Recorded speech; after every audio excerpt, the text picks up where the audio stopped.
the Talk, and I've got Jan Dickerman here with KITH. So Jan, let's jump right in. So tell us a little bit about KITH and your organization. Thank you very much for inviting me to be here today, and I appreciate the opportunity to talk about my organization.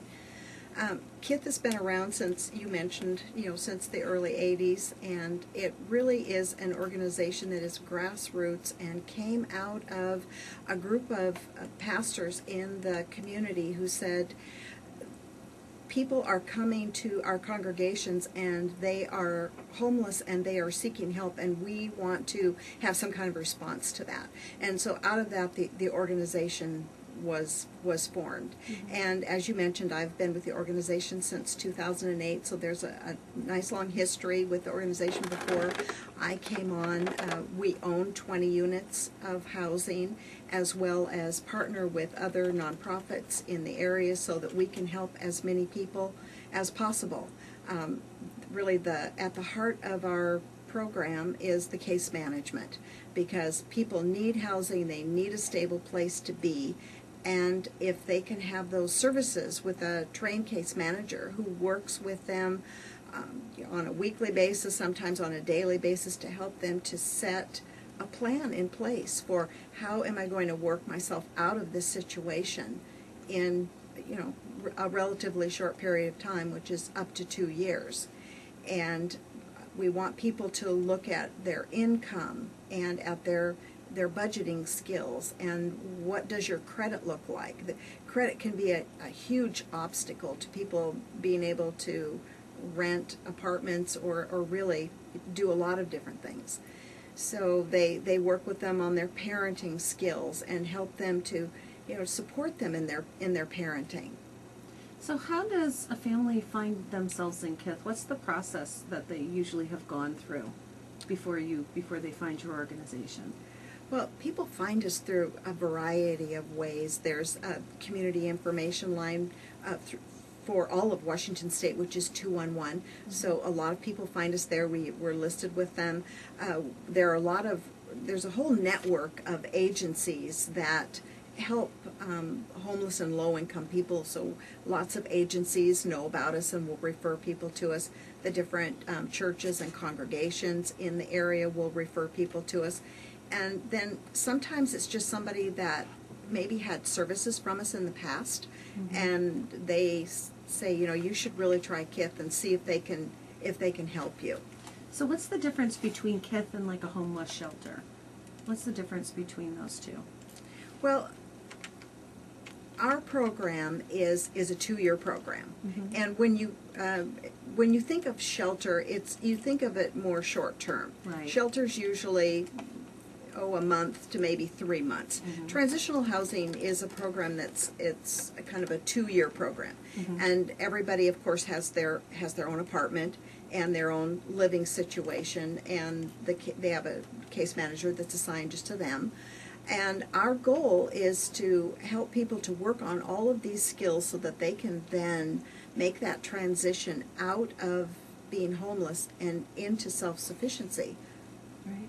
So how has your organization, have you taken in more people with the economy? Or is the demographic shifting a bit? Or what's happening now? I would say between 60 and 80% of the people we serve are victims of domestic violence. Mm-hmm. And that's a very challenging situation. Mm-hmm. Women who have been victims of domestic violence often lose their resources, mm-hmm. and become homeless. Actually, one of the leading causes and kind of at the core of homelessness is the lack of affordable housing. And if somebody loses their job, they are going to quickly not be able to pay rent and quickly become homeless. We had a family, a mother and father and 3 little girls, and the parents actually both lost their jobs in the economy. Mm-hmm. They moved in with a relative, and they felt like, okay, we're going to make it. We're with our relatives. We can, this is going to work out for us. We can, find a way to make this work out for our family. Well, then there was a house fire, And they lost everything. There was, of course, no renter's insurance, no insurance. And so they then they moved in with a family friend, and the family friend had one bedroom for the 5 of them, and they said, we will share with you what we have. We have 1 bedroom. And so they really didn't even have their own space. So 5 people in a 9 by 12 bedroom, or whatever the size of the bedroom was. And so these people just really struggled until they found KITH through their church and were referred to us. And they moved into a very nice 3-bedroom apartment. Mm-hmm. And they've been working with their case manager. The husband has a job now, and the wife has a job. The kids are doing really great in school, and it's they have more time in our program. They're working. They still have some issues that they're working through, but it's just really heartwarming to see sort of their path and what they've been through, and then now all the hope that they really have for their future. Oh, what a great story. What a terrible series of events for them. Are you seeing more of that? Last year we had to turn away over 1,000 households, which could be as many as 3,000 people.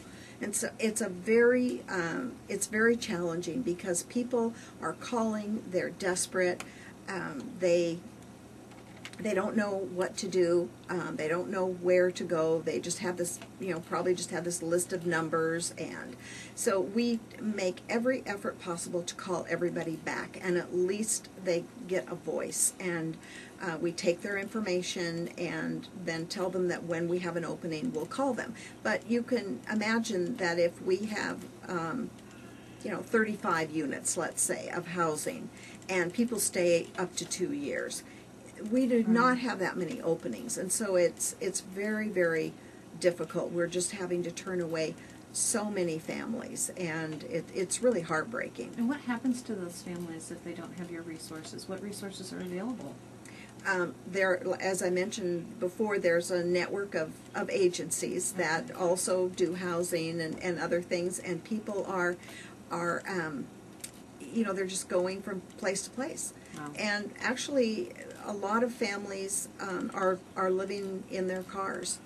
And there was a woman that was just, she came into our agency last December, and I knew that she was having to live in her car until we had an apartment that was going to open up in like a week and a half. And so she was going in December, place to place, living in the car. She had the kids kind of parsed out, with different family friends and this and that. And finally we were able to get her into an apartment. And fast forward to this year, she came in to meet with her case manager, and she came a little early, so she just sat down and we chatted a little bit, and she told me her story, which I hadn't known her story at the time because she was working mostly with the case manager. And she said that she was married and she was in an abusive relationship, and she came home from work, and her child's bedroom door was off the hinges and broken off the hinges, and that he had gone after her child when she was not home. And she packed up everything that she had, blankets, everything that she could put her hands on, in backpacks, took all the kids, and 4 kids, and off she went. And now I look at her situation and think of the courage that it took for her to do that. And I kind of saw, sort of what she was going through before she was actually able to get into our units, and now she's doing great. She's in nursing school, and her kids are doing fabulous, and she has a lot of confidence, and it's really, I was humbled to talk to her and hear her story and the courage that it took her to go through what she went through. And that's what it's all about. Yeah. Is those success stories. Well, that's wonderful.